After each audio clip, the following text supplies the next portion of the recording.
dipersembahkan oleh Kembali di CEO Talk dan kita masih bersama Jang Roni Yuwono, CEO dari PT Esler International. Mas Roni, ini kalau kita bicara soal perusahaan, kan biasanya orang kadang-kadang mengukur gitu. Ini perusahaan ini tuh ada di mana sih? Misalkan ada perusahaan Indomie, dia adalah market leadernya, ini adalah followernya dan segala macam.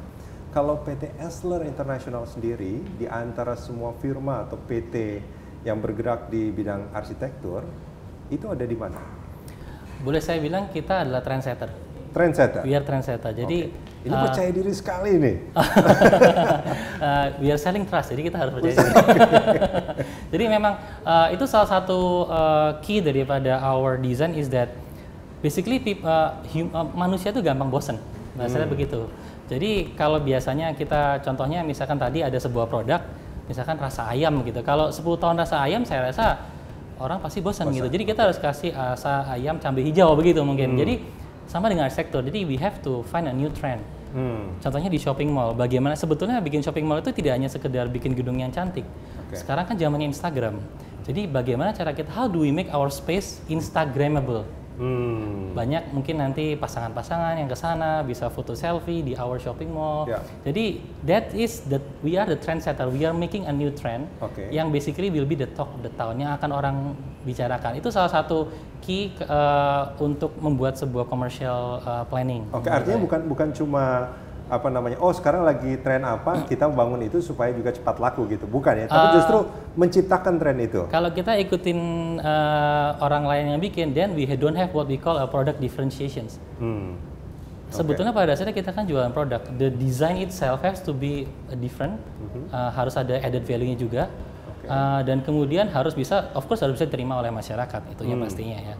Kalau boleh tahu, dalam 1 tahun itu biasanya hitungannya per tahun atau kalau bicara omset tuh gimana sih kalau di firma arsitektur tuh kalau kita karena proyek-proyek kita rata-rata adalah proyek jangka panjang, kita banyak sekali desain master plan, salah satunya yang 42 hektar yang di Kerawang ya, itu adalah 25 ya Teknopolis.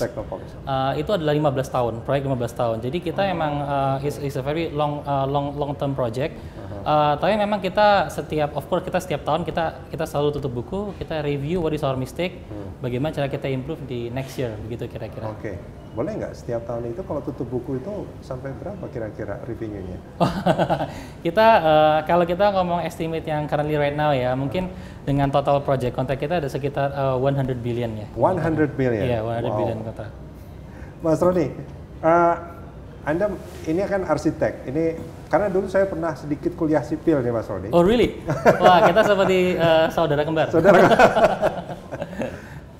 Kan kadang-kadang desain arsitek itu kadang-kadang nggak bisa diterapkan oleh sipil gitu. Iya. Itu sering ketemu begitu nggak? Setiap hari. Setiap hari? Setiap hari, setiap saat, setiap detik, setiap menit. Nah terus gimana dong kalau misalkan kita pada dasarnya our philosophy is kita selalu ingin push the boundary. Kita ingin selalu lebih dan lebih, di mana of course tim yang lain seperti tim struktur, MEP, semua konsultan lain itu biasanya mereka ada beberapa code yang tidak boleh dilanggar. Tapi disitulah di mana kita duduk bareng. How do we innovate and make it happen? Saya rasa sih itu adalah salah satu resep sukses di mana arsitek di luar negeri itu bisa membuat sebuah bangunan yang boleh dibilang spektakuler adalah karena mereka they like to push the boundary even further, memaksa kita. Kalau pada dasarnya kita kalau nggak dipaksa tuh kita nggak belajar gitu aja sih. Boleh saya katakan gini, artinya kuncinya adalah inovasi dan kreativitas. Yes. Keep innovating and never be afraid to start from zero, karena kita bisa jadi menemukan hal baru, dan juga tahan banting aja sih. Tahan banting. Tahan banting. Ini kalau pengertian tahan banting, apakah ini gimana menurut Mas Roni, apakah tahan banting itu menerima kritik, banyak kritik segala macam, tetap maju atau gimana ini? Kalau menurut saya di arsitektur itu kita ada yang namanya human philosophy ya, karena kita we are talking about space, design and such. Jadi sama seperti kita menerima sebuah tantangan atau kritik, itu tinggal gimana kita menerima persepsinya saja, gitu sih. Jadi contohnya kalau kita sedang mengayuh sebuah kapal, kalau kita ada angin keras sebelah sana, ya jangan dipaksakan. Kita harus mengikuti angin. Jadi bagaimana kita mempersepsikan sebuah tantangan itu menjadi sebuah kritik. Saya selalu bilang ke diri saya sendiri bahwa kritik itu akan membuat nilai saya 2 kali lipat naiknya loh. Dan saya katakan itu di depan cermin kepada saya sendiri. Jadi itu memotivasi saya sendiri juga. Dan itu terbukti? Ya, so far terbukti. Mas Roni, ini menarik. Tadi Anda bilang bahwa umumnya arsitek itu galak. itu contohnya seperti apa? Jadi begini ya, kita apakah pas dia lagi gambar terus ada yang datang, jangan ganggu, atau gimana? Jadi gini, arsitek itu boleh bilang we are very ideologist. Jadi kita sangat ideologis. Kita maunya A ya A begitu. Kalau ada tim yang tidak atau memberikan hasil yang tidak sesuai, biasanya itu bertentangan dengan kemauan kita dan kita jadi marah begitu. Karena kita kan basically ini desain itu adalah hal yang tidak bisa terukur, bukan seperti teh ini yang ada mililiter dan sekian. Desain itu adalah hal yang tidak ada batasnya. Jadi beberapa orang pikir semakin galak semakin push batasnya. Kalau menurut saya, kalau kita bisa bangun sebuah tim ini yang percaya kepada leadership-nya, respect ke leadership-nya, mereka akan berpikir, saya tidak mau mengecewakan Pak Roni, oleh karena itu saya akan berjuang 10 kali lipat untuk memberikan desain yang lebih baik. Karena itu juga akan memberikan dampak positif kepada saya. Itu yang saya terus terapkan di dalam perusahaan ini. Nah, ini kalau kita bicara soal arsitektur, banyak arsitek dengan segala macam isi kepalanya, misalkan desain di kepalanya dan segala macam, boleh dong kalau misalkan dikatakan bahwa profesionalisme itu memang harus ada di semua bisnis kan? Iya, benar. Bahwa dia bekerja berdasarkan profesionalismenya, ini juga sama, di sana juga sama.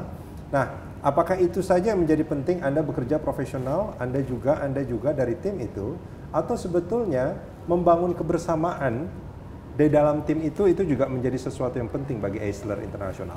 Iya, boleh kita katakan ada sebuah istilah namanya multidisciplinary.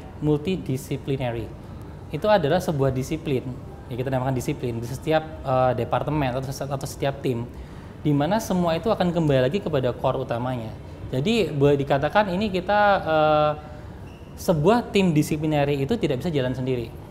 Dan semuanya tahu bahwa antara satu disiplinary dengan disiplinary itu butuh kerjasama. Arsitek itu pada dasarnya membuat sukses adalah kita sering diskusi. The more we discuss, the more we find the problem and we can solve the problem faster. Jadi kebersamaan itu kita namakan sebuah diskusi. Jadi saya setiap Senin pagi saya selalu panggil, ayo kita meeting seluruh project. Tapi Pak, kan satu hari jadi terbuang. Itu lebih penting menurut saya karena kita jadi tahu masalahnya apa. We can find the problem earlier. Always in the early week. Karena jadi, masih fresh. Jadi waktu itu nggak hanya harus dianggap sebagai harus mengerjakan sesuatu, tapi dengan cara diskusi itu justru nilai dari harinya akan lebih benar sekali. Tinggi dibandingkan. Benar sekali. We are not robot. Kita bukan robot. Kita bukan seperti clockworks. Kalau kita ada sesuatu yang bisa membuat company itu berkembang 10 kali lipat, we do it. Mas Roni, apakah PT Eisler punya semacam value, company value, atau mungkin company culture yang ditulis, yang harus dipahami oleh semua orang, atau apa? Kalau boleh misalkan disimpulkan dalam sebuah kalimat, apa value dari Eisler International atau culture-nya itu seperti apa? Mungkin kalau saya boleh katakan dalam satu kata saja ya, we are a home office. Jadi kita bekerja seperti di rumah. We make we monetize our hobby. Pada dasarnya semua tim arsitek itu kan hobi. We start from a hobby. Dan jadi menjalankannya juga dengan menyenangkan. Menyenangkan juga. Jadi memang harus seperti itu. Saya rasa passionate. Jadi home office, passionate, and how to monetize your hobby itu adalah kunci daripada arsitektur. Mas Roni, kita jeda sebentar. Kita akan lanjutkan di segmen berikut. Pemirsa jangan kemana-mana, CEO Talk masih akan kembali.